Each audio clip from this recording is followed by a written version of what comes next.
Jadi nanti share. Ya, baik. Di dalam mata kuliah penganggaran pada semester ini kita akan membahas beberapa permasalahan.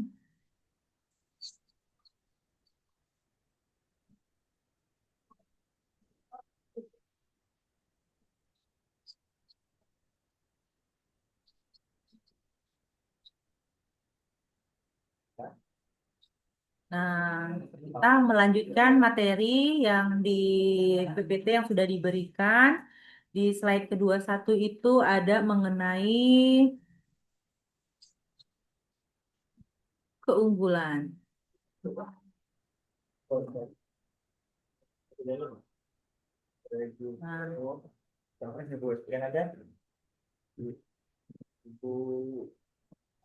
Nah, di dalam keunggulan ini ada bagi manajemen, ya, ada hasil proyek ini menciptakan sebuah peluang untuk memilih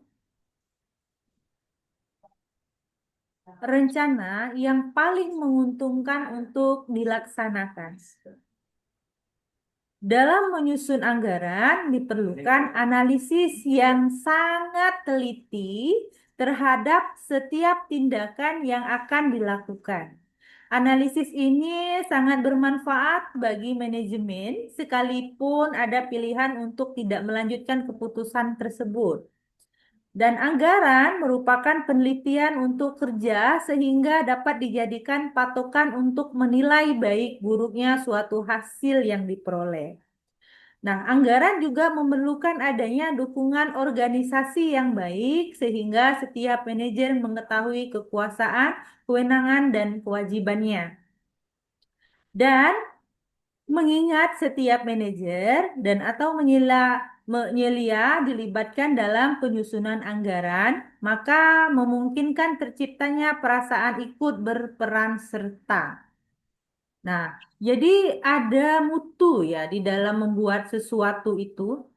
Ada yang perlu kita ketahui untuk keunggulan-keunggulan dalam anggaran tersebut. Misalnya kita masuk kasusnya di dalam pemerintahan kita, pemerintahan pusat mencetuskan program-program unggulan untuk pendidikan berapa persen, untuk kesehatan berapa persen, untuk program makan gizi gratis MBG berapa persen.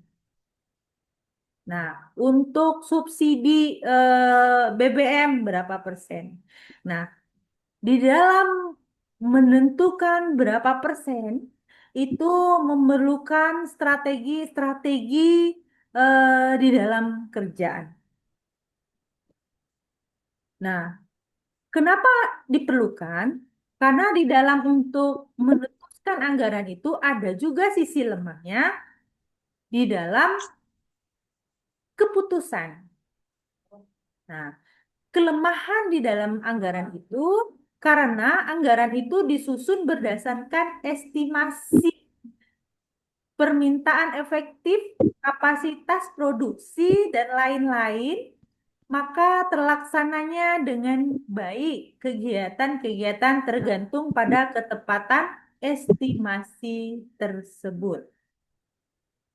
Lalu, anggarannya hanya merupakan rencana, dan rencana tersebut baru berhasil apabila dilaksanakan secara sungguh-sungguh. Nah, dari poin kelemahan dalam anggaran ini hanya rencana. Berarti apa? Kurangnya evaluasi. Jadi Menteri Keuangan yang lama dengan yang baru itu lemahnya adanya tidak dimonitoring. Berapa persen daya yang diserap per bulannya atas program yang telah direncanakan. Nah, kita di dalam membuat anggaran pastinya harus mengevaluasi berapa yang sudah dibelanjakan. Nah, sebagai government, sebagai pengatur seharusnya memang memiliki strategi-strategi bekerja dengan baik dan benar.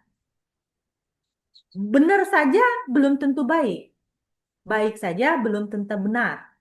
Nah, maka daripada itu kita harus memahami kecerdasan di dalam optimalisasi atas kesungguhan dari kinerja masing-masing gitu. Oke, bisa dipahami ya? Apa bisa dipahami bahasa saya?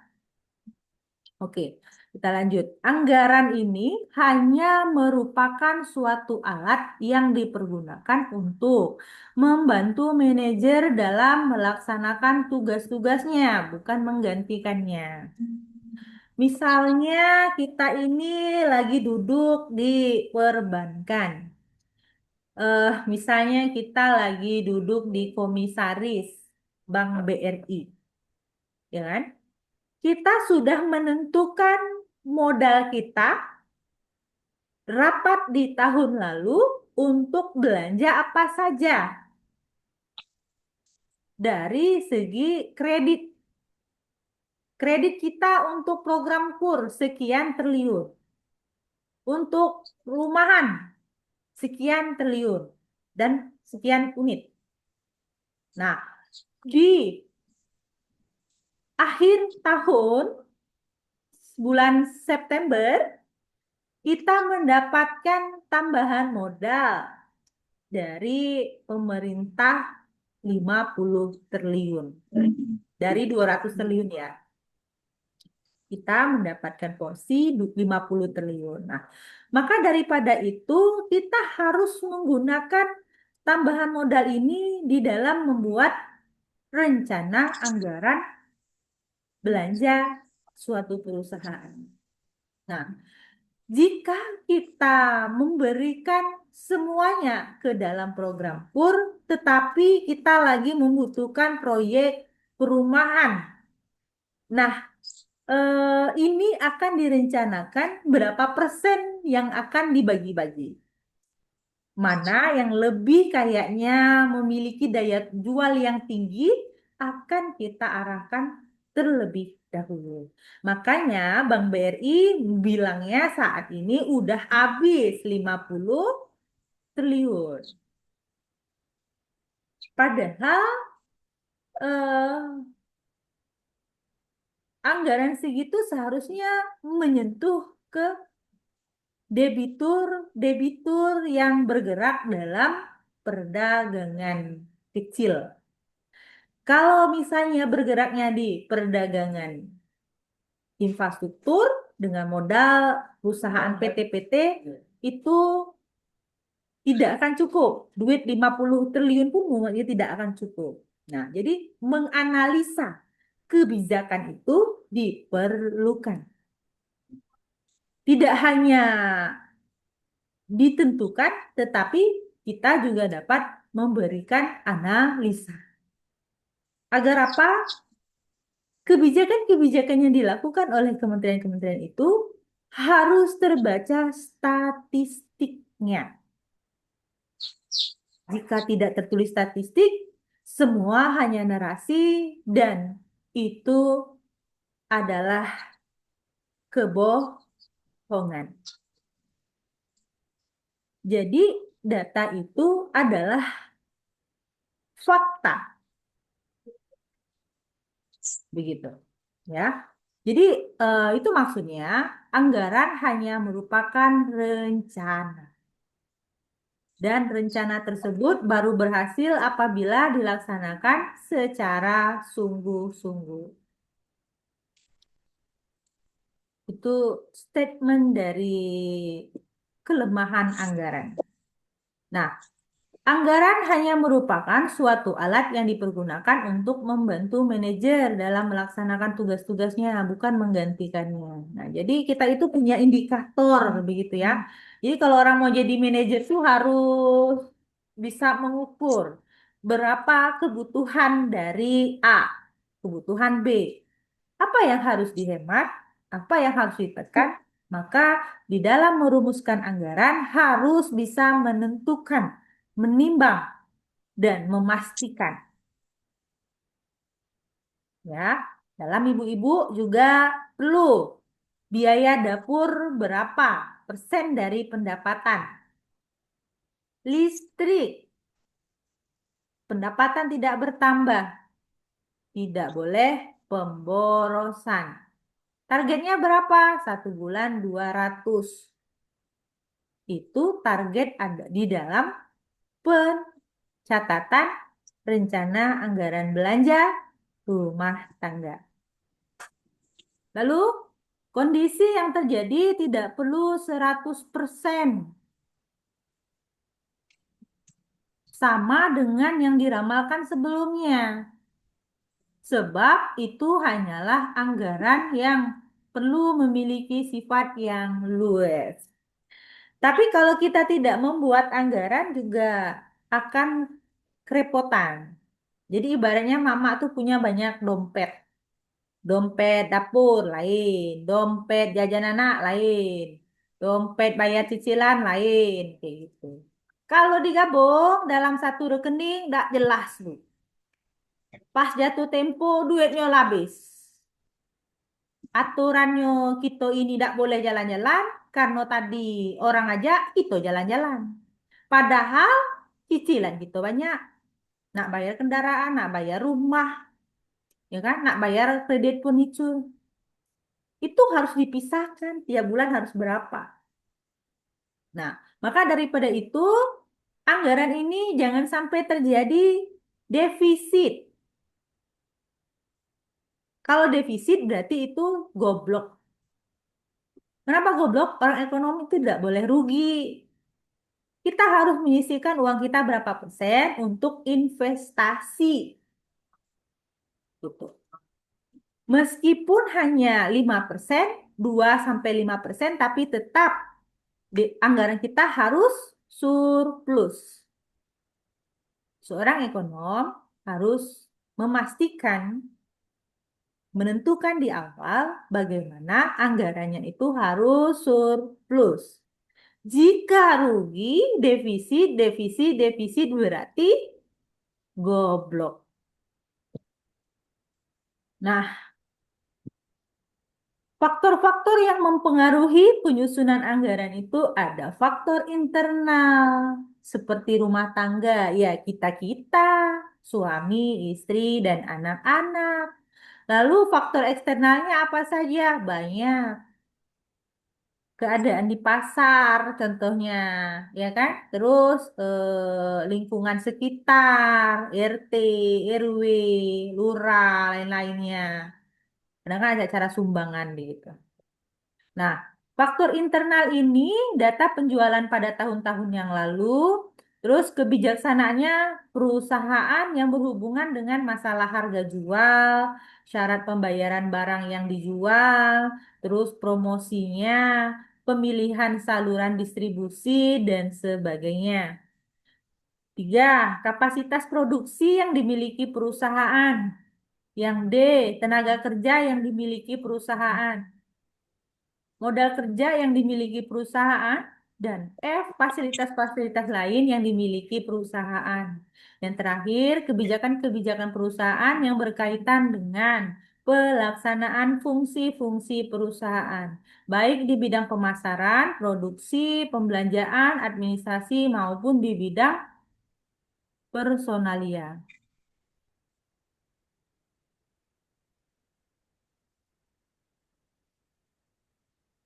Nah, di dalam menyusun RAB, menentukan beberapa ini, biasanya perempuan tuh hemat-hemat. Di akhir tahun baru dia bisa belanja sisa dari anggaran. Seperti apa? Ada prinsip manajemen impulse payment. Ada prinsip organization adaptation. Ada prinsip responsibility accounting. Ada prinsip the goals orientation. Ada prinsip full communication. Ada prinsip realistic expectation dan timelines and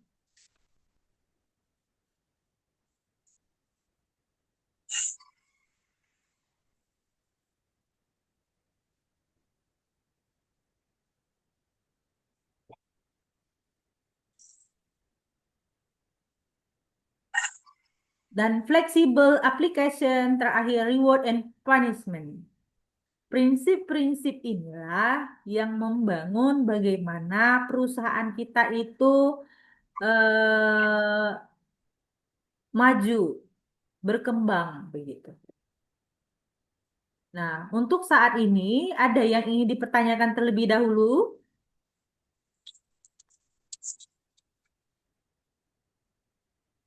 Ada? Nah, jadi di dalam menentukan RAB, nah ini ada yang dinamakan biaya pembelanjaan, ada biaya operasional, ada dengan biaya pemasaran, dan berapa sisa kas, dan untuk kas berapa, lalu sisanya berapa. Nah, estimasi kebutuhan perusahaan atau rumah tangga kita 1 bulan adalah sekian, ya kan? Nah, jadi eh, di dalam membuat estimasi kebutuhan rumah tangga kita itu harus berdasarkan analisa-analisa atau prinsip yang dianut. Oke, bisa dipahami? Besok akan kita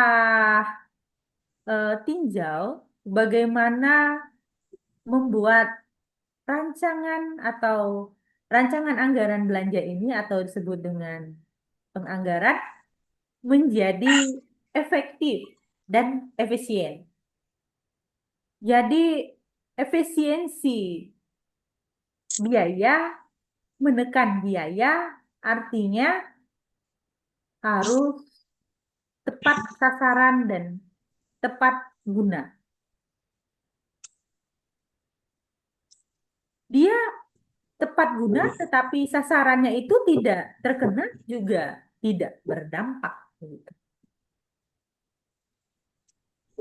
Pembuatan RAB ini atau budget ini diperlukan di dalam membuat strategi-strategi untuk mencapai tujuan sesuatu.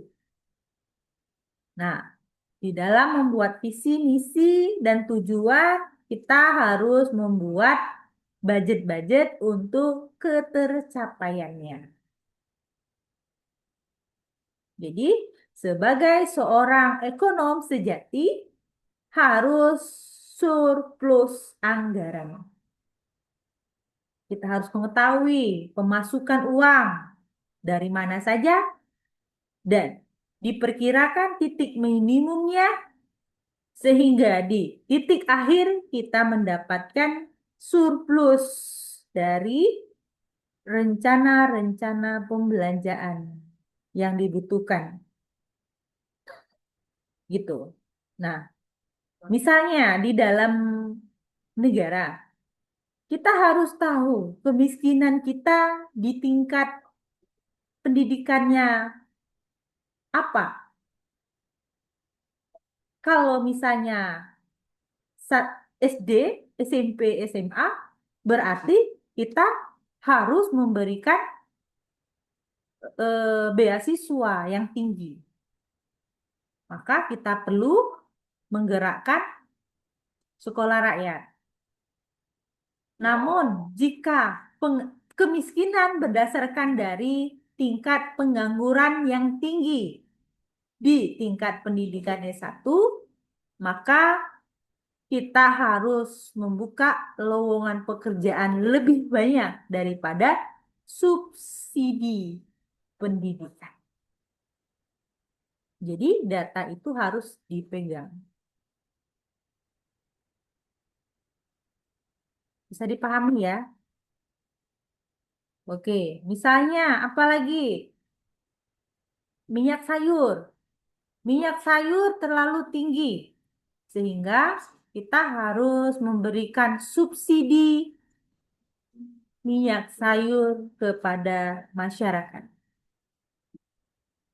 Nah, maka daripada itu untuk menentukan biaya program apa itu harus tahu pendapatan kita itu dari mana saja. Apakah benar hanya sebatas pajak? Apakah tidak ada yang lain? Tidak ada di energi dan mineral? Tidak ada pada usaha negara, BUMN atau disebut persero itu, dan pendapatan lainnya. Nah, dari akumulasi tahun depan, pendapatan tahun ini bisa diproyeksi sekian. Sebelum akhir tahun kita sudah bisa menentukan berapa biaya yang harus kita keluarkan. Jangan sampai hutang. Kalau menurut saya, kebijakan pemerintah mencari hutang tanpa mencari investasi itu hal yang salah. Seharusnya kita bisa mencari dana segar yang murah untuk diinvestasikan dalam bentuk pembangunan atau proyek. Ya, jangan cari PT buat PT WOS, ngutang, 7 turunan belum habis 60 tahun, ya kan? Berapa ratus tahun, merdekanya baru 80 tahun. Jadi kita itu tuh sebenarnya ada teori seraka ekonomi yang belum dirincikan. Ada di situ hasrat ingin menguasai sepenuhnya atas kekayaan yang dimiliki. Nah, hal itu tidak, hal itu merupakan kecurangan di dalam ekonomi di sisi pendapatan, maka harus diperangi gitu. Jadi kebijakan yang dilakukan oleh Kementerian Keuangan saat ini adalah mengoptimalisasikan kinerja pemerintah di bidang usahanya. Ada yang ditanyakan?